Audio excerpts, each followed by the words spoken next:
To everyone welcome to LTX classes. మనం ఈరోజు the Hindu అనాలిసిస్లో important articles of date 26/12/2023 discuss చేద్దామా. This is Srinivas. ఈ ఆర్టికల్ ఒకసారి చూడమా. India's revised criminal law proposals అని ఆర్టికల్ రావడం జరిగింది. అయితే ఈ ఆర్టికల్ అనేది మనకి most important from general studies paper two పాలిటీలో ఇంపార్టెంట్ అనమాట. Right, yes. అయితే there is one beautiful term that is called the criminal justice system. Clear? Criminal justice system ante the institutes and the acts which actually underscores regarding the criminal issues. Ante nothing but see, offenses ante enti, offense activities చేస్తే ఏ విధమైన punishment ఉంటుంది, ఇట్లాంటి యాక్ట్స్ని and institutions like police వ్యవస్థను కానీ intelligence వ్యవస్థను కానీ court సిస్టమ్స్ని వీటన్నిటినీ కలిపి క్రిమినల్ జస్టిస్ సిస్టమ్ అని అంటామన్నమాట. అయితే ఇండియాలో when it comes to the part of acts, చట్టాలకి వచ్చేసరికి మనకి ప్రీవియస్ యాక్ట్స్ అన్నీ కూడా బ్రిటిష్ టైంలోనే ఆరిజిన్ అయి ఉన్నాయన్నమాట. Clear? And India want to break the shackles. Clear? అంటే అర్థం ఏంటి అంటే ఏవైతే ది బ్రిటిష్ ఆరిజిన్ యాక్ట్స్ అవి ఉన్నాయో వాటిని కంప్లీట్గా ఇండియనైజ్ చేస్తాము అనేది ప్రెజెంట్ గవర్నమెంట్ యొక్క వర్డ్స్ అనమాట. సో దానికి అడుగులేయడమే ఈ క్రిమినల్ లాస్ని చేంజ్ చేయడం అనమాట. అర్థమవుతుందమ్మా? So there are the IPC, clear, and there is the CrPC and there is the Indian evidence act. Clear? So ఈ 3 యాక్ట్స్ని కూడా కంప్లీట్గా ఓవరాలింగ్ చేస్తున్నాము అని చెప్పి గవర్నమెంట్ కొత్త బిల్స్ని తీసుకొని రావడం జరిగింది. అయితే ఈ 3 బిల్స్కి కూడా న్యూ నేమ్స్ అనేవి ఇవ్వడం జరిగింది. Clear? So Indian penal code IPC ఏదైతే ఉందో దీన్ని భారతీయ న్యాయ సంహిత అని పిలుస్తారు. అండ్ సిఆర్పిసిని భారతీయ నాగరిక సురక్ష సంహిత అని పిలుస్తారు. అండ్ ఇండియన్ ఎవిడెన్స్ యాక్ట్ని భారతీయ సాక్ష్య స్మృతి అని పిలవడం జరుగుతుందన్నమాట. క్లియర్? సో ఈ మూడింటిని కూడా పార్లమెంట్లో హోమ్ మినిస్టర్ గారు ఇంట్రడ్యూస్ చేయడం జరిగింది. అయితే వీటికి ఫస్ట్ బిల్స్ అనేవి ఆల్రెడీ ఇంట్రడ్యూస్ చేశారు. మళ్ళీ ఇది పార్లమెంటరీ స్టాండింగ్ కమిటీకి వెళ్ళి రివ్యూ అయిన తర్వాత కొన్ని చేంజెస్ అన్నిటినీ కూడా అమెండ్మెంట్ చేసుకొని కొత్త బిల్ని గవర్నమెంట్ ప్రపోజ్ చేసిందనమాట. క్లియర్? ఈ బిల్స్ని పెట్టడం అనేది జరుగుతుంది. ప్రొసీజర్ మీకు తెలుసు, జనరల్గా పాలిటీలో మనం చూస్తాము. ఒక చట్టం రావాలి అంటే ఫస్ట్ ఆఫ్ ఆల్ బిల్ రూపంలో పెడతారు. అది హౌస్లో పాస్ అయిన తర్వాత ప్రెసిడెంట్ దగ్గరికి వెళ్తుంది. ప్రెసిడెంట్ అసెంట్ ఇచ్చిన తర్వాత అది యాక్ట్ కింద మారుతుంది. అవునా? రైట్. అయితే ఇప్పుడు ఈ బిల్స్లో ఇంపార్టెంట్ చేంజెస్ ఏవైతే చేయడం జరిగిందో వాటిని మనం డీటెయిల్డ్గా నీట్గా చూద్దాం. రైట్. సో ఇనీషియల్గా ఈ భారతీయ న్యాయ సంహితలో, క్లియర్, సో ఈ ఐపీసీలో ఏవైతే చేంజెస్ తీసుకొచ్చారో అవి ఇంపార్టెంట్ అమ్మా. వాటిని నేను జాగ్రత్తగా చెప్తాను. మీ mains related current affairs notes ఏదైతే మీరు మెయింటైన్ చేస్తున్నారో దాంట్లో ఈ పాయింట్స్ అన్నీ కూడా జాగ్రత్తగా రాయండి. అయితే the first change that the new bill has come ఏంటి అంటే that is related to the section 113. Section 113 దేని గురించి? That is related with the definition of terrorism. Clear? Definition of టెర్రరిజంని ఇండియాలో ఫస్ట్ టైం ఐపీసీ సెక్షన్స్లో పెట్టడం అనేది జరిగిందనమాట. క్లియర్? అయితే the Bharatiya Nyaya Samhita bill 1లో దాన్ని ఇంట్రడ్యూస్ చేశారు. బట్ డెఫినేషన్ అనేది కాస్త వేగ్గా ఉంది అని చెప్పి మళ్ళీ క్రిటిసిజమ్స్ వచ్చిన తర్వాత దీన్ని మోడిఫై చేస్తూ తీసుకొని రావడం జరిగిందనమాట. క్లియర్? రైట్. అయితే ఇప్పుడు ఈ డెఫినేషన్ ఏదైతే ఉందో ఈ కొత్త డెఫినేషన్ అనేది అండర్ ఉవాపా యాక్ట్ ప్రకారం. క్లియర్? సో ఉవాపా ప్రావిజన్స్ ఏవైతే ఉన్నాయో వాటిని తీసుకుంటూ ఇన్స్పిరేషన్గా ఈ కొత్త బిల్లో పెట్టడం అనేది జరిగిందనమాట. Clear? So the unlawful activities prevention act 1967లో టెర్రరిజం డెఫినేషన్ ఏదైతే ఉందో దానికి తగ్గట్టుగా సెక్షన్ 113 ఆఫ్ భారతీయ న్యాయ సంహిత బిల్లో పెట్టడం జరిగిందనమాట. క్లియర్? రైట్. అయితే ఈ ఉవాపాలో కానీ జనరల్గా ఏముంటుంది? టెర్రరిజం అంటే ఎవరైతే ఇండియా యొక్క, చూడండి, యూనిటీని, క్లియర్, ఇండియా యొక్క యూనిటీని, ఇండియా యొక్క ఇంటిగ్రిటీని, చూడండి, unity, integrity and economic security. Clear? Economic security and India యొక్క సావర్నిటీ ఒకవేళ ఎవరైనా సరే వీటిని డిస్టర్బ్ చేసినట్లయితే దాన్ని టెర్రరిస్ట్ యాక్ట్ కింద కన్సిడర్ చేస్తాము అని చెప్పడం జరిగిందనమాట. క్లియర్. సో ఇండియా యొక్క యూనిటీని, ఇంటిగ్రిటీని, ఎకనామిక్ సెక్యూరిటీని, సోవర్నిటీని డిస్టర్బ్ చేసినట్లయితే దాన్ని టెర్రరిజం కింద కన్సిడర్ చేస్తాము అని చెప్పడం జరిగిందనమాట. అయితే అట్లా చేసేవాళ్ళు ఇండియన్స్ అయినా ఇంకే కంట్రీకి సంబంధించిన వాళ్ళనైనా ఎవరినైనా సరే మనం టెర్రరిస్టుల కింద కన్సిడర్ చేయాలి అని ఈ బిల్లో పెట్టడం జరిగింది. సో ఎర్లియర్ డెఫినేషన్లో అంత క్లియర్గా లేదన్నమాట. కేవలం ఒక political, economic, social structure, public emergency అన్న డెఫినేషన్స్తో వేగ్గా ఉన్నది. ఇప్పుడు కాస్త ఇంకా వైడ్గా చేస్తూ ఉవాపా యాక్ట్లో ఉన్న ప్రొవిజన్స్ అనేవి పెట్టడం జరిగిందనమాట. క్లియర్. రైట్. సో అయితే ముందు ఈ భారతీయ న్యాయ సంహిత బిల్ 1లో ఈవెన్ ఒకవేళ ఎవరైనా నాన్ వైలెంట్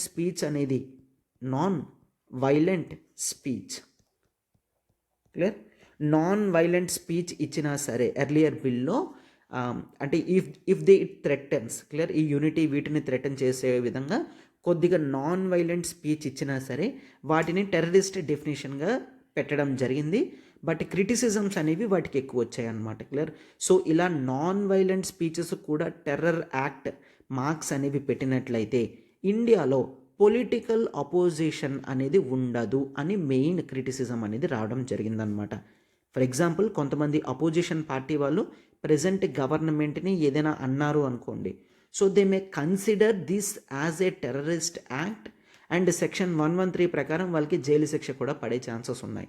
సో ఇట్లా ఉంటుంది అని అపోజిషన్ వాళ్ళు అవుట్ క్రై, అంటే నథింగ్ బట్ వీళ్ళు మిస్యూజ్ చేసే ఛాన్సెస్ ఉంటుంది అని క్రిటిసిజం ఇవ్వడంతో ఈ కొత్త బిల్లులో వాటిని చేంజెస్ అనేవి చేశారనమాట. క్లియర్. అండ్ మరొక చేంజ్ ఏంటి అంటే ముందు వరకు కేవలం ఈ టెర్రరిస్ట్ యాక్ట్లో భాగంగా ఫర్ ఎగ్జాంపుల్ ఎవరైనా the high valued or the exact చాలా ప్రాపర్గా హై లెవెల్లో ఎవరైనా హై క్వాలిటీ అనమాట. Clear. High quality counterfeit Indian paper currency అనేది చేశారనుకోండి. Clear. Counterfeit Indian paper currency అంటే nothing but exact 2000 rupees note, exact 500 rupees note, exact 100 rupees note, ఇట్లా high quality papers తయారు చేసిన వాళ్ళనే టెర్రరిస్టుల కింద కన్సిడర్ చేసేవాళ్ళు. బట్ ఇప్పుడు చూడండి, కొత్త డెఫినేషన్ ప్రకారం ఎవరు ఎటువంటి counter feet Indian currency, counter feet అంటే నథింగ్ బట్ డూప్లికేట్ నోట్స్ అనమాట, ఎవరు ఏ విధమైన డూప్లికేట్ నోట్స్ తయారు చేసినా అది టెర్రరిస్ట్ యాక్ట్ కిందే వస్తుంది అని చెప్తున్నారు. So this is a welcome step. ఎందుకంటే ఇండియాలో చాలా వరకు కౌంటర్ ఫీట్ కరెన్సీ అనేది పక్క కంట్రీస్ నుంచి, క్లియర్, సో నేపాల్ నుంచి, బంగ్లాదేశ్ నుంచి, పాకిస్తాన్ నుంచి రూట్ అవుట్ అవుతుందన్నమాట, ఇండియాలోకి వస్తుంది. సో దీనివలన ఇండియన్ ఎకనామిక్ సెక్యూరిటీకి డ్యామేజ్ ఉంటుందన్నమాట. Clear. So counter feet currency, duplicate currency అనేది ఇండియాలో ప్యారలల్ ఎకానమీ క్రియేట్ చేస్తుంది, ఎకనామిక్ డీస్టెబిలిటీ అనేది తీసుకొచ్చే ఛాన్సెస్ ఉంది. అట్లాంటివి ఉండకుండా క్లియర్, ఎటువంటి కౌంటర్ ఫీట్ కరెన్సీ తయారు చేసేటట్టు ఎవరైనా దొరికినా వాళ్ళని టెర్రరిస్టుల కింద గుర్తిస్తాము అని కొత్త డెఫినేషన్లో పెట్టడం జరిగిందనమాట. ఆ కరెన్సీ పేపర్లో అయినా, కాయిన్ రూపంలో అయినా, ఇంకే మెటీరియల్ అయినా సరే, క్లియర్, ఇంకే విధంగా ఉన్నా సరే వాళ్ళని టెర్రరిస్టులుగా కన్సిడర్ చేస్తాము అని చెప్తున్నారనమాట. క్లియర్. అండ్ ఇది మాత్రమే కాదు, దే ఆల్సో టేకింగ్ ఇట్లా టెర్రరిస్ట్ యాక్టివిటీస్ చేసి ఎవరైనా మనీ సమకూర్చుకున్నా ఆర్ వాళ్ళ దగ్గర మనీ ఉన్నా సరే ఆ మొత్తం ప్రాపర్టీ అంతా కూడా గవర్నమెంట్ యాక్చువల్లీ తీసేసుకుంటుంది. క్లియర్. అంటే the people who commits the terror activities, so వాళ్ళ ప్రాపర్టీస్ రైట్. సో ఈ విధంగా ఈ టెర్రరిస్ట్ యాక్టివిటీస్ చేస్తూ ప్రాపర్టీ ఏదైతే వాళ్ళు ఎక్వైర్ చేసుకున్నారో దాన్ని అంతటినీ కూడా గవర్నమెంట్ సీజ్ చేస్తుంది అనమాట, గవర్నమెంట్ తీసేసుకుంటుంది. క్లియర్. రైట్. అండ్ ఇది మాత్రమే కాదు, ఇట్ ఆల్సో సేస్ దట్ ఈ మెయిన్ ఈ అసెట్స్ని సీజ్ చేసుకునే పవర్ అనేది at least the rank below SP level officers మాత్రమే ఈ విధమైన యాక్ట్స్ చేయగలరు. Normal police officers like constables కానీ, ఎస్ఐ కానీ వీళ్ళు చేయలేరన్నమాట. అట్లీస్ట్ ది ఏఎస్పీ నుంచి కేటగిరీ వాళ్ళు, పై వాళ్ళు ఎవరైనా టెర్రర్ యాక్టివిటీస్ చేస్తున్నారు అనే డౌట్ వచ్చింది అంటే, ప్రూవ్ అయ్యింది అంటే అసెట్స్ని సీజ్ చేసే కెపాసిటీ ఈ పోలీస్ ఆఫీసర్స్కి ఉంటుంది అని చెప్తున్నారనమాట. Clear. And even they are also coming with the definition regarding the speech. ఒకవేళ ఎవరైనా డైరెక్ట్గా కానీ ఇండైరెక్ట్గా కానీ ఈ టెర్రరిస్టులకి సపోర్ట్ చేస్తే మాత్రం క్లియర్. సో డైరెక్ట్గా సపోర్ట్ చేసినా, ఇండైరెక్ట్గా సపోర్ట్ చేసినా, ఆర్ టెర్రర్ యాక్టివిటీ చెయ్యాలి అని ఆలోచించిన, టెర్రర్ యాక్టివిటీ చేయవసరం లేదు, ఒకవేళ టెర్రర్ యాక్టివిటీ చేద్దాము అని ఒక హౌస్లో కూర్చున్నారనుకోండి క్లియర్. సో అంటే ఇంటెన్షనల్గా వాళ్ళందరూ కూర్చొని ఇట్లాంటి టెర్రర్ యాక్టివిటీస్ డిజైన్ చేస్తున్నారంటే వాళ్ళందరికీ కూడా పనిష్మెంట్ అనేది ఇవ్వడం జరుగుతుంది. మినిమం 5 years నుంచి మ్యాక్సిమం లైఫ్ ఇంప్రిజన్మెంట్ అనేది ఉంటుందన్నమాట clear. Life imprisonment right. So ఇంటెన్షనల్గా కన్స్పైర్ చేసినా సరే, ఒకవేళ కూర్చొని ప్లాన్స్ వేసినా సరే, ఆర్ చూడండి, ఒకవేళ ఒక వ్యక్తి టెర్రర్ యాక్టివిటీ డైరెక్ట్గా చేయక్కర్లేదు. ఫర్ ఎగ్జాంపుల్ ఏ అనే పర్సన్ ఉన్నాడు, అయితే టెర్రర్ యాక్టివిటీ కమిట్ చేస్తుంది person be clear. Terror activity commit చేస్తుంది పర్సన్ బి. అయితే ఈ బి అనే వ్యక్తి టెర్రర్ యాక్టివిటీ కమిట్ చేస్తున్నాడని తెలిసినా ఒకవేళ తనకి ఏ విధమైన డైరెక్ట్గా కానీ ఇండైరెక్ట్గా సహాయం చేసిన, ఫర్ ఎగ్జాంపుల్ ఇతను వెహికల్ ఇవ్వడం, ఇతను హౌస్ యూస్ చేసుకోవడం, ఇతను ప్లాన్స్లో కొంత అమౌంట్ సెట్ చేయడం కానీ అట్లాంటివి ఏం చేసినా ఈవెన్ ఏని కూడా ఒక టెర్రరిస్ట్ కింద కన్సిడర్ చేసి అతనికి కూడా మినిమం 5 years నుంచి లైఫ్ ఇంప్రిజన్మెంట్ జైలు శిక్ష అనేది ఇచ్చే ఛాన్సెస్ ఉన్నాయన్నమాట క్లియర్. సో ఇంత క్లియర్గా డెఫినేషన్స్ అనేవి వైడ్గా ఇవ్వడం అనేది జరిగింది. సో చాలా జాగ్రత్తగా ఈ కొత్త డెఫినేషన్స్ కానీ ప్రావిజన్స్ కానీ గుర్తుంచుకోండమ్మా క్లియర్. మనకి ఆన్సర్స్ రాయడంలో కానీ ప్రిలిమ్స్లో కానీ హెల్ప్ చేస్తుంది క్లియర్ రైట్. అండ్ ఇంకా చూడండి ఒకసారి చూడమా, కొత్త బ్యాచెస్ అనేవి ఒకవేళ మీరు యూపీఎస్సీ ఆఫ్లైన్ విశాఖపట్నంలో ప్రిపేర్ అవ్వాలనుకుంటున్నారంటే this is the lowest ever fees అమ్మా. విశాఖపట్నంలో ఫీజు అనేది కేవలం 45,000కే లాంచ్ చేయడం అనేది జరిగింది with life time validity clear. So life time validity మీకు 45,000కే మీకు కంప్లీట్ ప్రోగ్రామ్ అంతా కూడా అవైలబుల్గా ఉంటుంది. 1st January 2024 నుంచి మనకి కొత్త బ్యాచ్ అనేది స్టార్ట్ అవుతుంది. And this is the high time that you can start. So offer అనేది 31st December వరకు మాత్రమే ఉంటుందమ్మా 45,000కి. మీకు ఏ డౌట్ ఉన్నా మీరు ఈ నెంబర్కి కాల్ చేయగలరు. 7893899553 నెంబర్కి మీరు కాల్ చేయగలరు అనమాట. అండ్ మరొక చేంజ్ అనేది తీసుకొచ్చారు regarding the cruelty clear. So cruelty అనేది ఏదైతే ఉందో దీన్ని డిఫైన్ చేయడం జరిగింది. ది క్రూయల్టీ అగెయిన్స్ట్ ఉమెన్ అన్నమాట clear. The cruelty against women. అయితే ఈ ఉమెన్కి అగెయిన్స్ట్ క్రూయల్టీ ఆమె హస్బెండ్ కానీ క్లియర్, హస్బెండ్ కానీ ఆర్ ఈ హస్బెండ్ రిలేటెడ్ రిలేటివ్స్ కానీ ఎవరైనా సరే ఈ ఫీమేల్ని ఆఫెన్సివ్గా మాట్లాడినా ఆర్ ఒకవేళ ఫిజికల్ అటాక్స్ చేసినా సరే వాటిని క్రూయల్టీ కింద కన్సిడర్ చేస్తారు under the section 86 clear. Section 86 of the Bharatiya Nyaya Sanhita ప్రకారం ఉమెన్ మీద for example women suicide commit చేసుకున్నా క్లియర్ ఆర్ కమిట్ చేసే విధంగా వీళ్ళు ఏం చేసినా సరే, ఒకవేళ ఆమె లైఫ్కి కానీ ఏదైనా థ్రెట్ ఉన్నా, ఆమె మెంటల్ హెల్త్ కానీ ఫిజికల్ హెల్త్ కానీ ఏదైనా థ్రెట్ ఉన్నా, ఇట్లాంటి టైంలో హస్బెండ్కి అండ్ రిలేటివ్స్కి కూడా పనిష్మెంట్ అనేది ఉంటుంది. సో ఈ పనిష్మెంట్ కూడా వాళ్ళు చాలా సివియర్గానే పెట్టడం అనేది జరిగిందనమాట clear. So jail term up to 3 years clear. So minimum jail term up to 3 years అనేది వీళ్ళు దీంట్లో డిఫైన్ చేయడం అనేది జరిగింది సెక్షన్ 86 ఆఫ్ ది భారతీయ న్యాయ సంహితలో కూడా రైట్. ఎస్. అండ్ నెక్స్ట్ చూడండి, that is related to court proceedings అనమాట. క్లియర్ ఇంపార్టెంట్ డిఫరెన్సెస్ అనేవి ఇక్కడ క్లియర్గా అవుట్రైట్ చేయడం అనేది జరిగింది. కోర్టు ప్రొసీడింగ్స్ అంటే ఏంటి? కోర్టు ప్రొసీడింగ్స్ అంటే ఫర్ ఎగ్జాంపుల్ లెట్స్ టేక్ కోర్టులో ఒకవేళ వాదనలు అనేవి బి తరపున ఒక లాయర్, బి తరపున ఒక లాయర్ అనేది వాళ్ళు వాదించడం జరుగుతుంది క్లియర్. సో ఇక్కడ చూడండి, ఈ వాదనలు మొత్తం ఈ ఎంటైర్ ప్రొసీడింగ్ ఈ ఎంటైర్ ఇష్యూస్ని మనం కోర్టు ప్రొసీడింగ్స్ అని అంటాం ఓకేనా. అయితే ఈ కోర్టు ప్రొసీడింగ్స్ సెక్షన్ 73 క్లియర్గా చెప్తుందన్నమాట. ఈ court proceedings related to the issues of the rape clear.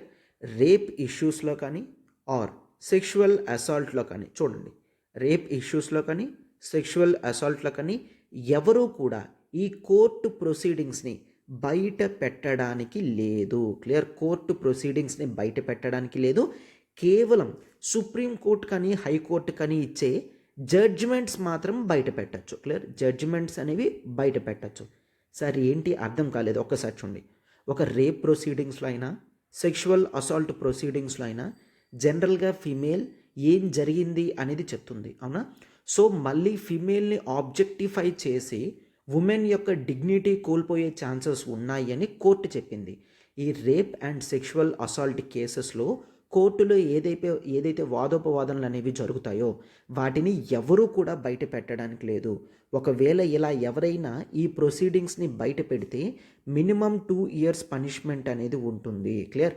So dignity of female చాలా ఇంపార్టెంట్ కాబట్టి ఈ రెస్పెక్టివ్ 2 issuesలో ప్రొసీడింగ్స్ బయట పెట్టకూడదు.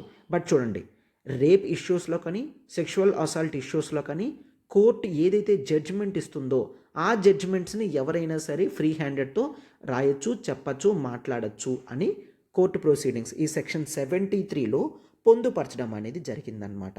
అండ్ ఇది మాత్రమే కాదమ్మా, కోర్టు ఇచ్చిన గైడెన్స్తో కొన్ని టర్మ్స్ యొక్క టర్మినాలజీ కూడా చేంజ్ అనేది చేయడం జరిగింది. అవి తెలుసుకోవడం మనకి కూడా చాలా ఇంపార్టెంట్ అనమాట. క్లియర్? సో ఇంతవరకు కూడా కొన్ని రిగ్రెసివ్ టర్మినాలజీస్ అనేవి మనం జనరల్గా యూజ్ చేస్తూ ఉంటాం. క్లియర్? నేను ఒక్కసారి చెప్తాను, మీకు ఇంకా క్లియర్గా అర్థమవుతుంది. రిగ్రెసివ్ టర్మినాలజీ అంటే ఒక వ్యక్తి యొక్క డిగ్నిటీ అనేది కోల్పోయే విధంగా టర్మినాలజీ ఉంటే దాన్ని రిగ్రెసివ్ టర్మినాలజీ అని అంటాం. For example let's take see there is a term that is called the lunacy. Clear? So that is the lunacy, right? So ఏంటి అంటే పిచ్చితనంని మనం లొనాసీ అని అంటాం అనమాట. క్లియర్? లొనాటిక్ పర్సన్ అని అంటాం కదా, పిచ్చివాడు అని. సో జనరల్గా లొనాటిక్ పర్సన్ అంటే ఎవరిని అంటాము? ఏదైతే క్లియర్గా చెయ్యాలో వాడికి తెలియలేదు అనుకోండి, మైండ్ అనేది స్టేబుల్గా లేదు అనుకోండి, అలాంటి పర్సన్స్ని లొనాటిక్ పర్సన్స్ అని అంటాం. అండ్ ఆ కేసెస్ని లొనాసీ అని అంటాం. అవునా? అయితే జనరల్గా కూడా రెగ్యులర్గా మనం ఎవరితో అయితే ఉంటామో వాళ్ళు జనరల్గా కరెక్ట్ మైండెడ్ పర్సన్సే. బట్ కొన్నిసార్లు ఏదైనా డిస్టర్బెన్స్గా యాక్టివిటీస్ చేస్తే నువ్వేమైనా పిచ్చోడవా ఏంటి అని తిడుతూ ఉంటారు. అవునా? సో ఇట్లా అనడం వలన ఈ ప్రాబ్లమ్ ఆఫ్ లునాటిక్ పర్సన్స్ ఎవరైతే ఉన్నారో వాళ్ళ యొక్క డిగ్నిటీకి ఎఫెక్ట్ అవుతుంది. అవునా కదా? Are you getting? సో అంటే ఏంటి, జనరల్గా ఈ టర్మ్స్ని రెగ్రెసివ్ టర్మినాలజీస్ అని అంటాం. మనం జనరల్గా మాట్లాడతాం నువ్వు పిచ్చోడవా అని మాట్లాడుతూ ఉంటారు. బట్ అలాంటివి నిజంగా పిచ్చితనం ఎవరికైతే ఉంటుందో వాళ్ళని అవమానించేటట్టుగా ఈ టర్మ్స్ అనేవి ఉన్నాయి. ఇవి చేంజ్ అవ్వాలి. లైక్ లొనాసీ కానీ మెంటల్ రిటార్డేషన్ కానీ ఇట్లాంటివన్నీ కూడా చేంజ్ చేయాలి. రైట్? అర్థమవుతుందా? అన్సౌండ్ మైండెడ్నెస్ అయినా దీన్నన్నిటినీ కూడా ఏ విధంగా చేంజ్ చేశారమ్మా? Mental illness. ఓకేనా? This is a welcome thing.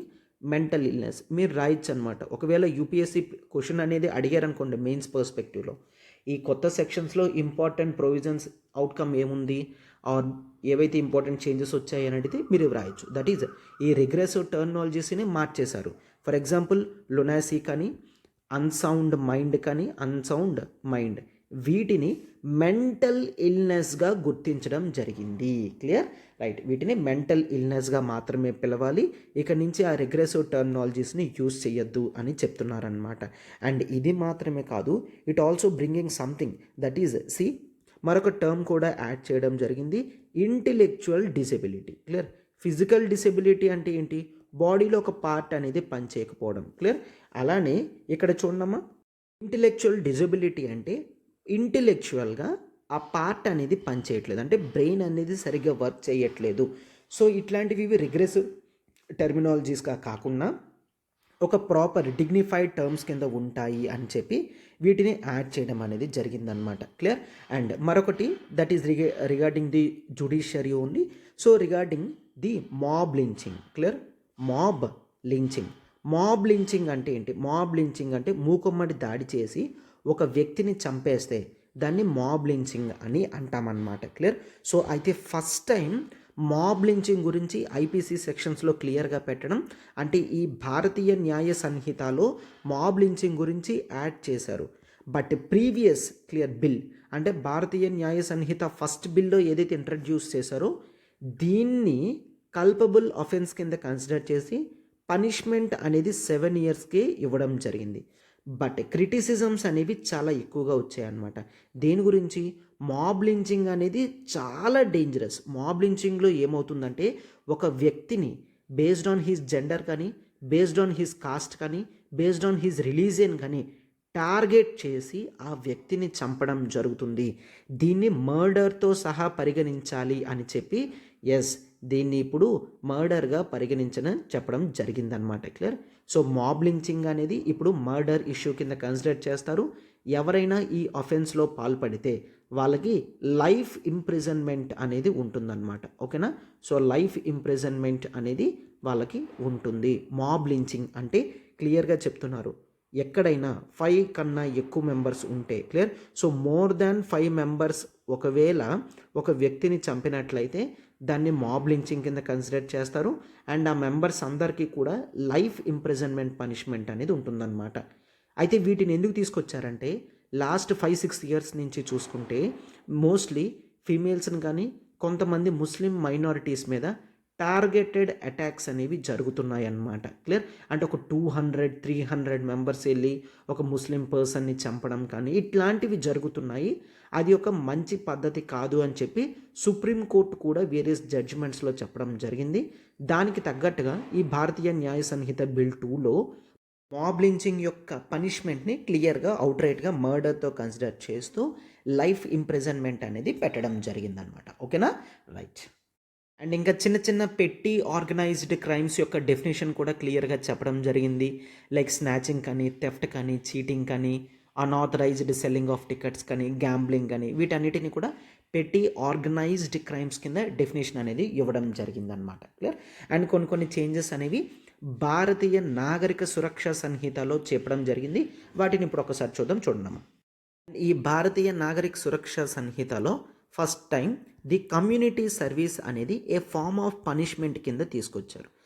జనరల్గా పనిష్మెంట్ అనేది ఎందుకు ఇస్తారంటే ఒక వ్యక్తి అఫెన్స్ చేస్తే ఆ అఫెన్స్ చేయడం వల్ల పనిష్మెంట్తో వాడు మారాలి అని ఎక్స్పెక్ట్ చేస్తున్నారు. అవునా. రైట్. అందుకనే జనరల్గా పనిష్మెంట్ అనేది ఇస్తారు. ఇక్కడ కమ్యూనిటీ సర్వీస్ అనేది యాక్చువల్గా ఎవరైతే అఫెన్స్ చేస్తున్నారో వాళ్ళకి ఒక స్కోప్ అనేది దొరుకుతుంది మారడానికి, చేంజ్కి. Clear. So community service for petty offences. Clear. So చిన్న ఆఫెన్సెస్ ఎవరైనా చేస్తే వాళ్ళకి ఫైన్ కానీ జైలు శిక్ష కానీ అట్లాంటివి వేయకుండా కమ్యూనిటీ సర్వీస్ అనేది మ్యాండేటరీగా చేస్తారనమాట. క్లియర్. ఈ కమ్యూనిటీ సర్వీస్ ఏం చేయాలి, ఎలా చేయాలి అనేది డిస్ట్రిక్ట్ మ్యాజిస్ట్రేట్స్ చెప్తారు. అంటే ఏ విధంగా community service, for example let's take, ఒక వ్యక్తి ఒక పెట్టి ఆఫెన్స్ అనేది చేశాడు. క్లియర్. అంటే థెఫ్ట్ చేశాడు, the property worth less than 5,000 rupees. క్లియర్గా చెప్తున్నారు. 5,000 రూపీస్ కన్నా తక్కువ ఉన్న ఐటెంని ఎవరైనా థెఫ్ట్ చేస్తే దాన్ని పెట్టి ఆఫెన్స్ కింద కన్సిడర్ చేయాలని చెప్తున్నారు. ఒకవేళ ఒక వ్యక్తి అలా చేస్తే డిస్ట్రిక్ట్ మ్యాజిస్ట్రేట్ చెప్పాడు అనుకోండి, ఫర్ ఎగ్జాంపుల్ అక్కడ బీచ్ ఉందనుకోండి, బీచ్ రోడ్లో ఉన్న ప్లాస్టిక్ పొల్యూషన్ అంతా కూడా, క్లియర్, బీచ్ రోడ్లో ఉన్న ప్లాస్టిక్ పొల్యూషన్ అంతా కూడా క్లీన్ చేయాలి. ఆర్ వర్స్గా 30 days ఒక ట్రాఫిక్ జామ్ ఉన్న ఏరియాలో ట్రాఫిక్ కంట్రోల్ చేయాలి. ఇటువంటి కమ్యూనిటీ సర్వీసెస్ అన్నమాట. క్లియర్. సో ఇట్లాంటి కమ్యూనిటీ సర్వీసెస్ ప్రజలందరికీ కూడా కమ్యూనిటీకి బెనిఫిట్ అయ్యే విధంగా, లెట్స్ టేక్ ఒక 10,000 ట్రీస్ ప్లాంట్స్ని నాటాలి. ఇట్లాంటివి ఏవైనా సరే కమ్యూనిటీ సర్వీసెస్ చెయ్యాలి అని ఒక ఫార్మ్ ఆఫ్ పనిష్మెంట్ కింద ఇవ్వడం జరుగుతుందన్నమాట.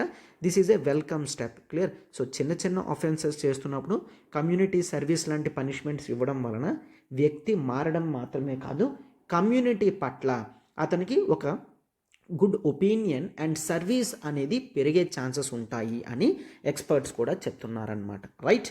Yes. And next about the issue of handcuffing. Clear. Handcuffing ఒకసారి చూడమ్మా. హ్యాండ్ కఫింగ్ అంటే ఏంటి? సంకెళ్ళు వేయడం అనమాట. అయితే సుప్రీంకోర్టు కేసెస్ జడ్జిమెంట్స్ ఉన్నాయి.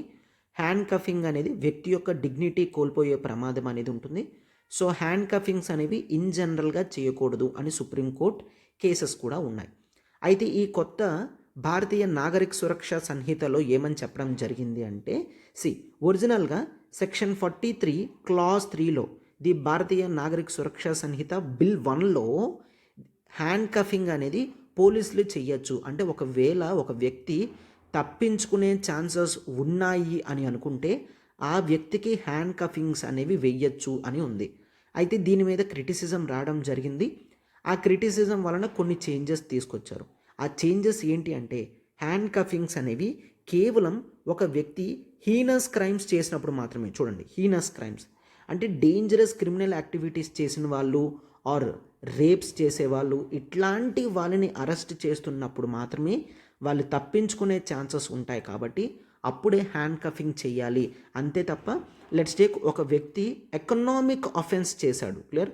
ఎకనామిక్ అఫెన్స్ అంటే ఏదైనా వస్తుందమ్మా. సింపుల్ ట్యాక్స్ పే చేయకపోవడం కూడా ఎకనామిక్ అఫెన్సే. క్లియర్? ఆర్ ఫండ్ రైజింగ్ చేస్తూ ట్యాక్సెస్ ఇల్లీగల్గా కరప్షన్స్ చేసినా సరే, ఏదైనా సరే ఇన్ జనరల్గా మనీ మ్యాటర్స్కి వచ్చేసరికి ఎకనామిక్ అఫెన్సెస్ కింద వస్తుందన్నమాట. అంటే ఒక కంపెనీ ట్యాక్స్ కట్టాలి, ట్యాక్స్ కట్టలేదనుకోండి కొన్ని ప్రొవిజన్స్ వలన, దాన్ని ఎకనామిక్ అఫెన్స్ కిందే ట్రీట్ చేస్తారు. అండ్ రిటర్న్స్ చూపించాలి అనుకోండి, రిటర్న్స్ చూపించకుండా బ్లాక్ మనీని ఎక్వైర్ చేస్తున్నారనుకోండి, అది ఎకనామిక్ అఫెన్సే. ఇటువంటి ఎకనామిక్ అఫెన్సెస్ టైంలో కూడా హ్యాండ్ కఫింగ్ యూజ్ చేసే కెపాసిటీ అనేది బిల్ 1 ఇవ్వడం జరిగింది. బట్ బిల్ 2లో దీన్ని క్యాన్సిల్ చేశారనమాట. అంటే ఎకనామిక్ అఫెన్స్కి ఒక వ్యక్తి ఎక్కడికి తప్పించుకోడు, వాడు అక్కడే ఉంటాడు. క్లియర్? సో అలాంటి వాళ్ళని హ్యాండ్ కఫింగ్ చేయాల్సిన అవసరం లేదు, వాళ్ళని జనరల్గా ప్రొడ్యూస్ చేస్తే చాలు. బట్ హీనస్ క్రైమ్స్, మర్డర్స్ కానీ రేప్స్ కానీ ఇట్లాంటి చేసిన వ్యక్తులకు మాత్రమే హ్యాండ్ కఫింగ్స్ వేయాలి అని క్లియర్గా చెప్పడం అనేది జరిగిందనమాట. క్లియర్? రైట్. అండ్ ఇది మాత్రమే కాదు, వీళ్ళని కోర్టులో ప్రొడ్యూస్ చేస్తున్న టైంలో కూడా వీళ్ళు ఎక్కడికి తప్పించుకోకుండా ఉండడానికి హ్యాండ్ కఫ్స్ని యూజ్ చేయొచ్చు అని క్లియర్గా బిల్లో పెట్టడం జరిగిందనమాట. అండ్ ఇవి మాత్రమే కాదు, ఇంకా చూడమ్మా. అండ్ ఈ కొత్త బిల్లో ఆల్రెడీ ఈ ఎంటైర్ బిల్లో కోర్టు ప్రొసీడింగ్స్ అనేవి ఈవెన్ ఆన్లైన్ విజువల్గా, ఆడియో విజువల్ కోర్టు ప్రొసీడింగ్స్ని కూడా యాక్సెప్ట్ చేయడం అనేది జరిగిందనమాట. క్లియర్? సో వ్యక్తి రాని పక్షాన even audio visual court proceedings కూడా ఎంకరేజ్ చేయడం అనేది చాలా ఇంపార్టెంట్ అనమాట. వీటిలో కొన్ని మైనర్ చేంజెస్ అనేవి చేయడం కూడా జరిగిందనమాట. రైట్? ఎస్. అండ్ నెక్స్ట్ చూడండి, regarding the police custody. Clear? So police కస్టడీలో అంటే ఒక వ్యక్తి ఆఫెన్స్ చేసిన తర్వాత పోలీస్ కస్టడీలో ఉంటారు, అంటే జైల్లో ఉంటారు. క్లియర్? అంటే దీన్ని ప్రిజన్ అని అంటాం. క్లియర్? ప్రిజన్లో ఉండడం జరుగుతుంది. ఈ పోలీస్ కస్టడీలో ఎందుకు ఉంచుతారంటే పోలీసులు వాళ్ళు various information against this person collect చేస్తారు. అవి కోర్టులో ప్రొడ్యూస్ చేసినంత వరకు కూడా ఈ వ్యక్తి ఎక్కడికి వెళ్లకుండా ప్రిజన్లో పెట్టడం అనేది జరుగుతుంది. అవునా?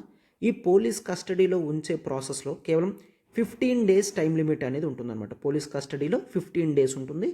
ఈ కొత్త బిల్లో ఈ 15 days నుంచి కూడా నేచర్ ఆఫ్ అఫెన్స్ బట్టి 60 to 90 days వరకు కూడా తీసుకొని వెళ్ళొచ్చు అనమాట. ఒకసారి చూడండి, అంటే ఏ అనే వ్యక్తి ఆఫెన్స్ చేశాడు అనుకోండి, ఇంకా ప్రూవ్ కాలేదు, డౌట్ ఉంది, సస్పెండ్ చేశారంతే. క్లియర్? సో సస్పెక్ట్ చేసినా సరే వీడిని తీసుకెళ్ళి ప్రిజన్లో పెట్టారనుకోండి, 24 hours కోర్టులో ప్రొడ్యూస్ చేస్తారు. కోర్టు అయితే ఫర్దర్ రిమాండ్కి ఇచ్చింది అనుకోండి, అంటే పోలీస్ కస్టడీలోనే ఉండాలి, దీని మీద పూర్తి విచారణ అనేది చేస్తాము, పోలీసులు కూడా ఇన్ఫర్మేషన్ కలెక్ట్ చేయాలి అని కోర్టు చెప్పింది అనుకోండి, వీడిని పోలీస్ కస్టడీలో ఉంచుతారు. అయితే జనరల్గా కొన్ని కండిషన్స్ ప్రకారం 15 days ఉంటుంది. దాన్ని ఇప్పుడు ఈ కొత్త బిల్లో తీసుకొచ్చారు, 90 days దాకా కూడా పోలీస్ కస్టడీలో ఉంచే ఛాన్సెస్ అనేవి పోలీసులకు ఉన్నాయన్నమాట.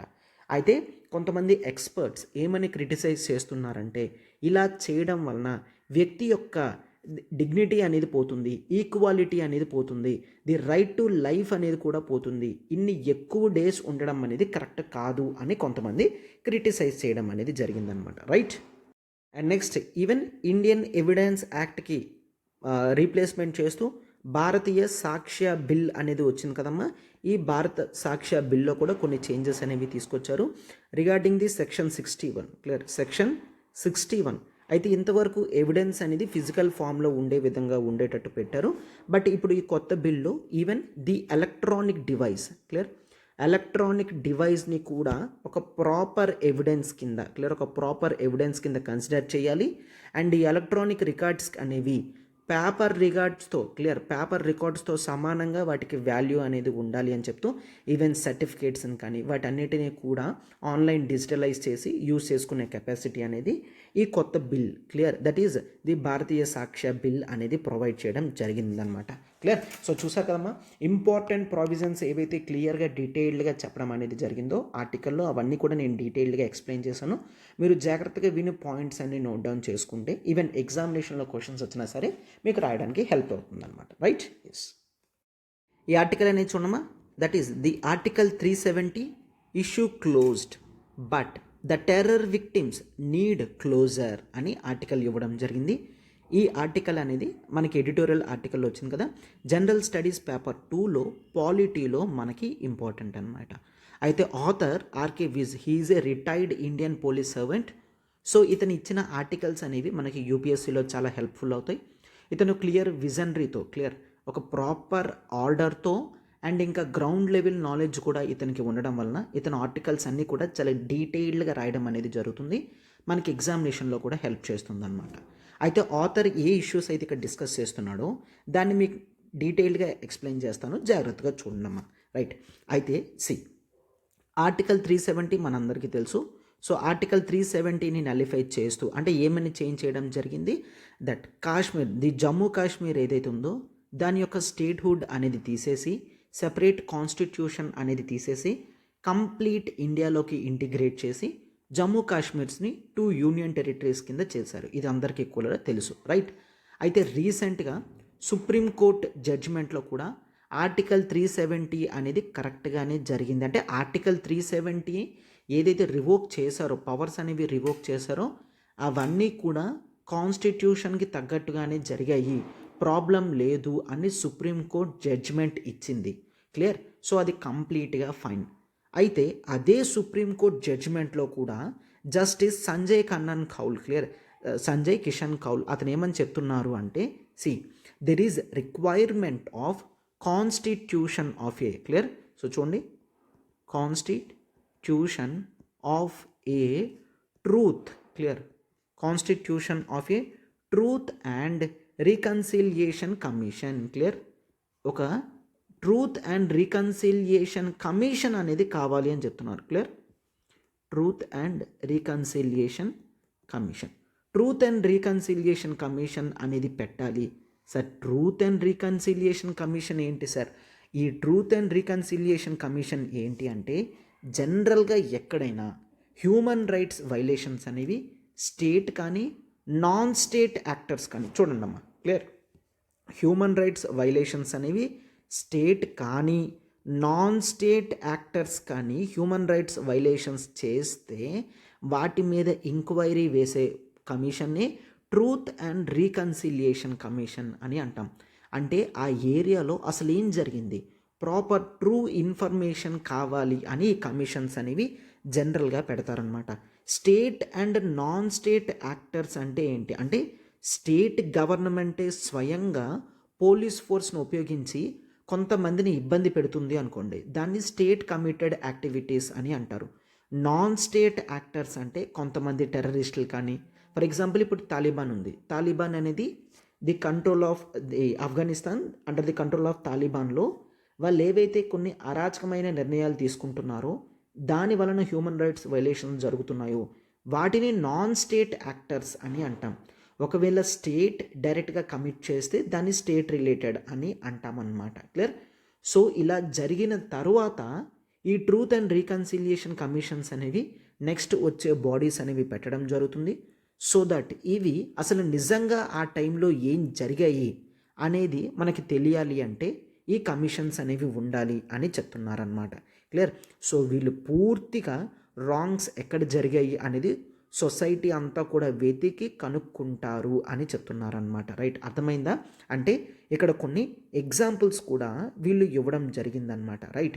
జనరల్గా ఈ కమిషన్స్ అనేవి సొసైటీలోకి వెళ్ళి ప్రజలతో కలిసి ప్రజల దగ్గర నుంచి డైరెక్ట్ ఫస్ట్ హ్యాండ్ ఇన్ఫర్మేషన్ అనేది తీసుకుంటారు. సో ఇది ఒక కమిషన్ బాడీ కాబట్టి ప్రజలు కూడా, ఒక పోలీస్ వ్యవస్థ అనుకోండి, కరెక్ట్గా ఇన్ఫర్మేషన్ ఇవ్వరు. బట్ ఇటువంటి కమిషన్స్ అనేవాళ్ళు ప్రజలతో కలిసిపోయి ఉండే విధంగా ఉంటారు కాబట్టి వాళ్ళకి కొన్ని ట్రూ ఇన్ఫర్మేషన్స్ కూడా చెప్పడం అనేది జరుగుతుందన్నమాట. రైట్. అయితే ఆథర్ ఇక్కడ ఒక ఎగ్జాంపుల్ అనేది ఇస్తున్నారనమాట. ఆర్కేవిజ్ ఒక ఎగ్జాంపుల్ అనేది ఇస్తున్నారు. దట్ ప్రీవియస్గా ఉగాండా, ఎక్కడమ్మా? ఉగాండాలో ఒక ట్రూత్ అండ్ రీకన్సిలియేషన్ కమిషన్ అనేది పెట్టడం జరిగిందనమాట. ఎందుకు అంటే దిస్ ఈజ్ ఇన్ 1974లో ట్రూత్ అండ్ రీకన్సిలియేషన్ కమిషన్ పెట్టారు. ఎందుకంటే 1974 ముందు వరకు ఉన్న గవర్నమెంట్స్ ఎవరైతే ఉన్నారో వాళ్ళు ప్రాపర్గా రూల్ చెయ్యలేదు. సో దాని వలన హ్యూమన్ రైట్స్ వైలేషన్స్ అనేవి జరిగాయి. ఆ హ్యూమన్ రైట్స్ వైలేషన్స్ ఎలా జరిగాయి అని తెలుసుకోవడానికి ఒక ట్రూత్ అండ్ రీకన్సిలియేషన్ కమిషన్ అనేది పెట్టడం జరిగింది. సో దీని వలన ఎంతవరకు ప్రజలు ప్రాబ్లమ్స్ అనేవి ఫేస్ చేశారో అక్కడ తెలిసాయి అన్నమాట. క్లియర్? రైట్. అంటే ఫర్ ఎగ్జాంపుల్ ఈవెన్ శ్రీలంకలో కూడా ఈ నార్థన్ పార్ట్ ఆఫ్ శ్రీలంకలో ది తమిళ్ ఏలం గ్రూప్ యొక్క విధ్వంసం ఏదైతే జరిగిందో తర్వాత గవర్నమెంట్స్ కూడా ఇన్ఫర్మేషన్ని కొంతవరకు కనుక్కోవడం జరిగింది. అవునా? అంటే కొంత టెర్రరిస్ట్ ఆర్గనైజేషన్స్ ఉన్నప్పుడు ఏవైతే మిస్టేక్స్ జరుగుతాయో ఆ నెక్స్ట్ గవర్నమెంట్స్ వాటిని తెలుసుకుంటాయి ఆ విధంగా. అండ్ మరొకటి చూడండి, ఫర్ ఎగ్జాంపుల్ ఇప్పుడు యాజ్ ఆఫ్ నో మియాన్మార్ ఉంది. Clear? As of now Myanmar ఉంది. ఇది మిలిటరీ రూల్లో ఉంది. ఓకేనా? Military rule. అయితే నెక్స్ట్ చూడండి, ఒకవేళ మిలిటరీ రూల్ అనేది క్లోజ్ అయిపోయి ఒక డెమోక్రటిక్ గవర్నమెంట్ రూల్ అనేది వచ్చింది అనుకోండి. అప్పుడు ఈ డెమోక్రటిక్ గవర్నమెంట్ రూల్ ఎవరైతే ఉన్నారో వాళ్ళు ఒక ట్రూత్ అండ్ రీకన్సిలియేషన్ కమిషన్ని ఎస్టాబ్లిష్ చేసి ఎర్లియర్ మిలిటరీ రూల్లో ఏవైతే మిస్టేక్స్ జరిగాయో వాటిని ప్రపంచం అంతటికి కూడా చెప్తారనమాట. క్లియర్? సో దట్ ఒకవేళ ఏదైనా కంట్రీలో ఒక మిలిటరీ రూల్ ఉన్నా ప్రజలు డెమోక్రటిక్ కంట్రీలోనే మనం బాగా ఉండగలం, మిలిటరీ రూల్ అనేది డిక్టటోరియల్షిప్ రూల్ అనేది కరెక్ట్ కాదు అని మిగిలిన వాళ్ళకి ఐడియా ఉంటుంది. అండ్ ఈవెన్ ఆ రెస్పెక్టివ్ నేషన్లో కూడా డెమోక్రటిక్ గవర్నమెంటే the best form of government అని ప్రజలకి ఐడియా వస్తుందన్నమాట. సో ప్రజలకి ఏవైతే జరుగుతున్నాయో నిజాలు తెలియచెప్పడం అనేది గవర్నమెంట్ బాధ్యత కదా. అందుకని ట్రూత్ అండ్ రీకన్సిలియేషన్ కమిషన్ అనేది పెట్టడం ఇంపార్టెంట్ అనమాట. అర్థమైంది కదమ్మా? సో ఇక్కడ ఆథర్ ఏమని చెప్తున్నారంటే ఉగాండాలో 1974లో పెట్టారు, అక్కడ కూడా కొన్ని బ్యూటిఫుల్ అవుట్కమ్స్ అనేవి వచ్చాయి అని చెప్తున్నారనమాట. క్లియర్? అంటే ఈ కమిషన్ బాగా వర్క్ చేసింది అండ్ వాటి రిపోర్ట్స్ అనేవి కూడా అవైలబుల్గా ఉన్నాయి అందరికీ కూడా అని చెప్తున్నారు. And next author is trying to tell that there are few characteristics for the Truth and Reconciliation Commission. ఈ ట్రూత్ అండ్ రీకన్సిలియేషన్ కమిషన్కి మెయిన్ 5 క్యారెక్టరిస్టిక్స్ ఉన్నాయి అంటున్నారు. అవేంటో చెప్తాను, జాగ్రత్తగా చూడమ్మా. Complete UPSC GS foundation course అనేది జిఎస్ 1, 2, 3, 4 కంప్లీట్ మీకు ప్రోగ్రామ్ అనేది వస్తుంది, ఇంక్లూడింగ్ ఎస్ఐతో సహా మీకు వస్తుంది. లైవ్ అండ్ రికార్డెడ్ ప్రోగ్రామ్ అనేది కేవలం 18,000 రూపీస్కి మీకు ఇప్పుడు అవైలబుల్గా ఉందన్నమాట. క్లియర్? సో కేవలం 18,000 రూపీస్కి మీకు ఏ డౌట్ ఉన్నా సరే నెంబర్ చూడండి 7893899553. సో మీకు ఏ డౌట్ ఉన్నా సరే ఈ నెంబర్కి మీరు కాల్ చేయగలరు. అండ్ ఇది సూపర్ బ్లాక్ బాస్టర్ ఆఫర్ అనమాట. కేవలం 18,000 రూపీస్కి both live plus recorded classes అనేవి మీకు అవైలబుల్గా వస్తున్నాయి. మరొక బ్యూటిఫుల్ ఆఫర్ చూడమ్మా, UPSC infinity with full life time వ్యాలిడిటీతో. క్లియర్? సో మీకు కంప్లీట్ లైఫ్ టైం వ్యాలిడిటీతో కేవలం 45,000కి తీసుకొని రావడం జరిగిందమ్మా. ఇక్కడ మీకు జిఎస్ ఫౌండేషన్ కోర్స్ ఉంటుంది and UPSC add on packs ఉంటాయి ప్రతి ఎగ్జామ్తో సహా. క్లియర్? మీరు ఒక్కసారి చూడండి, మీకు కేవలం జనరల్ స్టడీస్ మాత్రమే సరిపోతుందంటే 18,000 పెట్టి మీరు స్టార్ట్ చేయగలరు. అండ్ ఇంకా మీకు గ్రూప్స్ కానీ బ్యాంక్ ఎగ్జామ్స్ కానీ ప్రతి దానికి కూడా యాక్సెసిబిలిటీ ఆల్ ఇన్ ఆల్ కావాలి అనుకుంటే యూ కెన్ టేక్ దిస్ 45,000 మీరు అమౌంట్ అనేది పే చేసి యూపీఎస్సీ ఇన్ఫినిటీ ఫుల్ ప్రోగ్రామ్ అనేది తీసుకోగలరు అనమాట. సో కొత్త బ్యాచ్ అనేది January 1 నుంచి స్టార్ట్ అవుతుంది కాబట్టి 31st December వరకు మాత్రమే ఈ ఆఫర్ వ్యాలిడిటీ అమ్మ. Beautiful offer. 60,000 ఫీజు అనేది కేవలం 45,000కే పెట్టడం అనేది జరిగిందనమాట. క్లియర్? సో మీకు ఏ డౌట్ ఉన్నా ఈ నెంబర్కి మీరు కాల్ చేయగలరు. 7893899553 నెంబర్కి కాల్ చేయగలరు. ఏంటి ఆ క్యారెక్టరిస్టిక్స్ అంటే, ఫస్ట్ ఆఫ్ ఆల్ ఈ truth and reconciliation commission TRC అని అంటున్నాం. ఈ ట్రూత్ అండ్ రీకన్సిలియేషన్ కమిషన్ అనేది పాస్ట్ ఇన్సిడెంట్స్ మీద మాత్రమే ఫోకస్ అనేది పెట్టాలి. పాస్ట్ ఇన్సిడెంట్స్ అంతే తప్ప ప్రెజెంట్ ఇష్యూస్ మీద, ఆన్గోయింగ్ ఇష్యూస్ మీద కాన్సన్ట్రేషన్ చేయకూడదు.